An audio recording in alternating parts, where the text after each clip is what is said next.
हमारे घर में गुलाब जामुन बना था होली के टाइम पे, और उसी समय हमने बनाया था मावा की चंद्रकला, जिसकी बहुत सारी चाशनी बच गई थी। तो ये देखिए यहाँ पे हमारे यहाँ कम से कम 3 से 4 कटोरी की करीब चाशनी बच गई है सॉरी। तो हमें समझ में नहीं आ रहा था क्या बनाएं, तो मैंने सोचा चलिए यहाँ पे बेसन की बर्फ़ी और मिठाई बना लेते हैं सूजी की। तो मैंने यहाँ 2 चम्मच घी लिया कढ़ाई में, और बेसन की बर्फ़ी पहले बना रहे तो मैंने इसमें 2 चम्मच ऐड कर दिया सूजी, ताकि दानेदार बर्फ़ी बने। बर्फ़ी तो वाकई में दानेदार ही बनी थी, बट शेप जितना अच्छा आना था उतना नहीं आया था, क्योंकि चाशनी बची हुई चाशनी का पहली बार ऐसा हुआ कि मैंने कोई मिठाई बनाई। नहीं तो यदि बनाती भी थी तो गुलाब जामुन ही बनाती थी या बालूशाही, तो उसमें जो ये चाशनी है एडजस्ट हो जाती थी, लेकिन मिठाई में थोड़ी सी दिक्कत आ रही थी मुझे। उसके बाद मैंने यहाँ पे सूजी को भूनने के बाद 2 कटोरी बेसन ले लिया। इसको भी अच्छे से अब हम भून लेंगे। हमें इसको तब तक भूनना है जब तक कि इसमें से अच्छी सी खुशबू ना आने लगे, और आपको बहुत जल्दबाजी नहीं करनी है, जैसे कि आपने गैस की फ्लेम को हाई कर दिया और आप भूनने लगे, नहीं, ऐसा बिल्कुल मत करिएगा। इसमें तो ऐसा कुछ नहीं है कि ऊपर से सिक गया अंदर से नहीं सिका, लेकिन कच्चापन इसके अंदर भी रहता है। इसलिए आप जब भी इसको भूनें तो गैस की फ्लेम को लो करके तभी भूननी। कम से कम आपको 7 से 8 मिनट लगेंगे उसमें, और यदि हाई में भूनेंगे तो आपको कम टाइम में हो जाएगा, बट उतना अच्छा टेस्ट नहीं आएगा। तो कोशिश करें कि आप गैस की फ्लेम को लो करके तभी भूनें। तो यहाँ मुझे भूनते हुए कम से कम 3 से 4 मिनट हो चुके हैं, अभी और भूनना है इसको। हाथों में दर्द होने लगता है ना, बहुत ज़्यादा होने लगता है। आप अकेले अगर नहीं कर पाते हैं तो फैमिली मेम्बर्स को भी बुला सकते हैं हेल्प के लिए, क्योंकि ये तो है कि चलाना बहुत पड़ता है। कोई भी चीज़ खाओ ना तो मेहनत बहुत लगती है, हर चीज़ ना बहुत ईज़िली नहीं बन जाती है, तो खाने के लिए मेहनत तो लगती है। ये देखिए, तो हमने 2 चम्मच घी पहले डाला था, अब 2 चम्मच घी हमने बाद में ऐड कर दिया, और इसके बाद इसे भी अच्छे से हम मिक्स कर देंगे, और इसके बाद वापस से हम इसको भूनेंगे।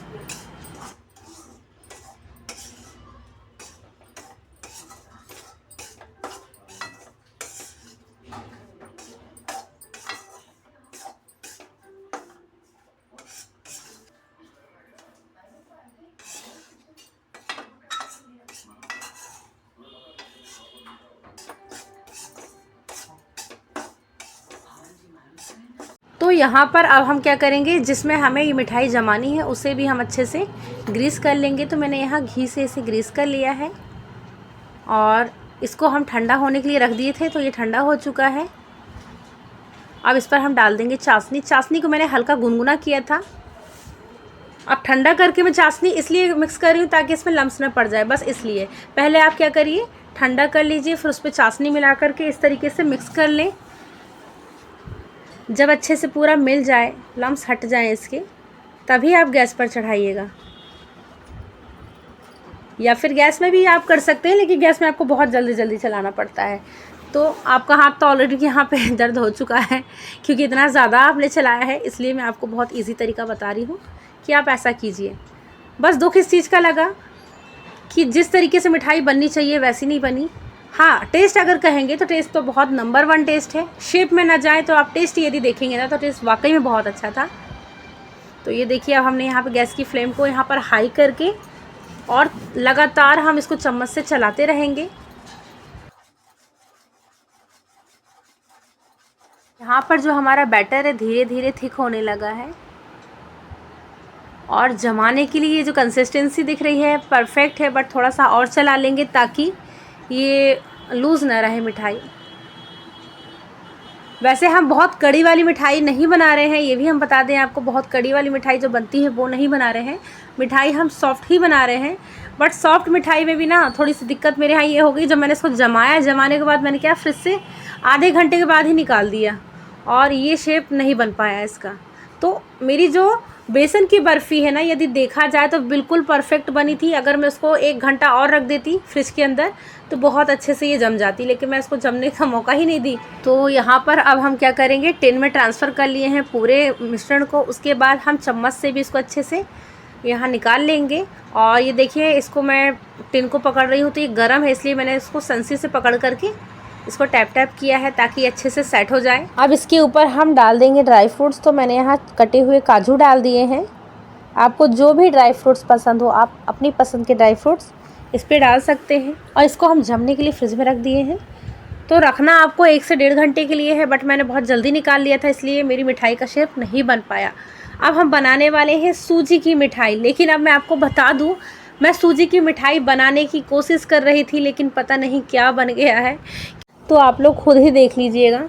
तो यहाँ पर अब हमने क्या किया है, कढ़ाई में ले लिए हैं घी, उसको हम पिघला लेंगे और उसके बाद इस पर डाल देंगे 1 कटोरी से कम सूजी हमने 1 कटोरी से कम इसलिए लिया कि मुझे ऐसा लगा कि शायद चाशनी कम है।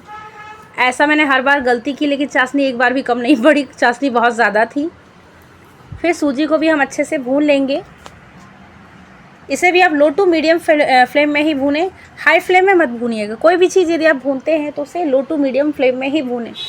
और यहाँ पे हमने थाली को मतलब प्लेट को ग्रीस कर लिया है घी से। इसमें हम जमाने वाले हैं इसकी बर्फ़ी और अच्छे से हम इसको वापस से भून लेंगे। तो ये देखिए भून चुका है। अब इस पर हमको डाल देना है वो नारियल का जो बुरादा होता है ना, उसे। तो मैंने 4 बड़े चम्मच नारियल का बुरादा ले लिया है। अब इसे भी हम सूजी के साथ अच्छे से मिक्स करेंगे और कम से कम हमें 1 मिनट के लिए इसे और चलाना है, क्योंकि सूजी और नारियल का बुरादा जब मिक्स होंगे तो उसके अंदर भी तो कच्चापन होगा ना, तो उससे भी अपन को दूर करना है। तो 1 मिनट इसलिए भूनना है ताकि नारियल का जो बुरादा है उसका भी कच्चापन दूर हो जाए। अब ये सूजी यहाँ पर भून चुकी है। अब बीच में हम ऐसे जगह बनाएंगे और चाशनी को हल्का गुनगुना करके इस तरीके से हम ऊपर डाल देंगे और जल्दी जल्दी से हम इसको मिक्स करते जाएंगे। तो ये देखिए मिक्स करते करते कितनी अच्छी कंसिस्टेंसी आ चुकी है यहाँ पे। तो जैसे ही हमने इसमें चाशनी डाली तो मुझे तो बिल्कुल परफेक्ट मेज़रमेंट लगा था, लेकिन पता नहीं क्यों नहीं जमी थी ये बर्फ़ी। शायद मुझे इसको गैस के ऊपर रख के थोड़ी देर और चलाना था।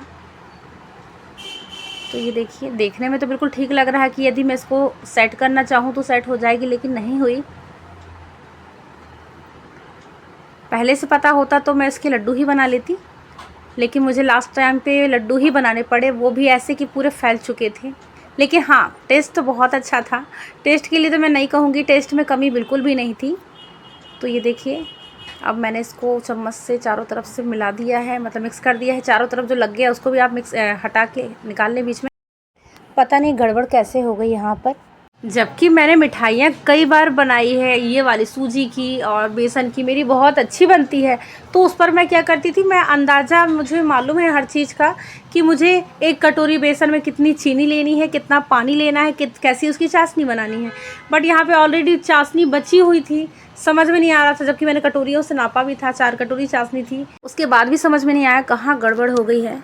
तो ये देखिए मैंने प्लेट में से ट्रांसफ़र कर दिया है और इसके ऊपर ड्राई फ्रूट्स डाल दूँगी। भाई कोशिश तो मैंने पूरी ही की थी कि मेरी अच्छी से अच्छी मिठाई बने, बट नहीं बनी। हाँ, लेकिन आपको यदि सूजी की और बेसन की बर्फ़ी की रेसिपी जाननी है ना, तो मेरे चैनल पर है। मैंने पूरा परफेक्ट मेज़रमेंट के साथ बताया है और बहुत अच्छी बर्फ़ी बनी है मेरी। ये तो बची हुई चाशनी की है ना, इसलिए थोड़ी सी मेरे साथ गड़बड़ हो गई। मैंने फ़र्स्ट टाइम बनाया है, बताया ना। इससे पहले बल्कि मैंने आटे के साथ एक बार बनाया था, बहुत पहले आटे के साथ बनाया था बची हुई चाशनी का।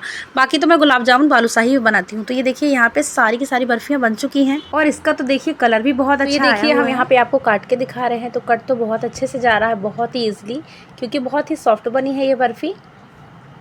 इस बर्फ़ी में बेसन की जो बर्फ़ी है और सूजी की जो मैंने बनाई है, उन दोनों में यदि देखा जाए तो बेसन की मेरी अच्छी बनी है, परफेक्ट बनी है। बस थोड़ा सा यदि मैं फिर से इसको 1 घंटे बाद निकालती तो थोड़ा ये और अच्छे से सेट हो जाता और इसका शेप जो है बहुत अच्छा आता। लेकिन यदि आप टेस्ट की बात करें तो टेस्ट के लिए तो मैं पूरी 100% गारंटी आपको देती हूँ कि टेस्ट तो दोनों ही मिठाइयों का बहुत ही अच्छा था। तो ये बन गई हमारी बेसन की बर्फ़ी। भले शेप अच्छा नहीं है, पर आप देख कर ही समझ पा रहे होंगे कि खाने में कितनी टेस्टी होगी। और ये है सूजी की, तो सूजी की आपको देखकर ही समझ में आ रहा होगा कि कितना लूज़ बना हुआ है। मैं इसको कट कर रही हूँ तो कट तो ईज़िली हो गया है, लेकिन जैसे ही मैंने सोचा इसकी बर्फ़ी निकाल लूँ तो इसकी बर्फ़ी तो बिल्कुल भी नहीं निकली। उल्टा यहाँ पर इसके लड्डू बनाने पड़ गए मुझे, और लड्डू भी ऐसे थे कि बनाए और वो फैल गए। तो आप लोग जल्दी जल्दी से मुझे कमेंट में बताइए कि मैं और क्या अच्छा यूज़ कर सकती थी इस चाशनी का। और आज मैं आप सभी को लाइक शेयर करने के लिए बिल्कुल भी नहीं कहूँगी, ना कमेंट करने के लिए कहूँगी। नहीं, कमेंट के लिए तो कहूँगी, लाइक शेयर और सब्सक्राइब के लिए नहीं कहूँगी, क्योंकि जो रेसिपी मेरी अच्छी नहीं बनी तो मैं लोगों को भी इसके लिए फोर्स नहीं करूँगी।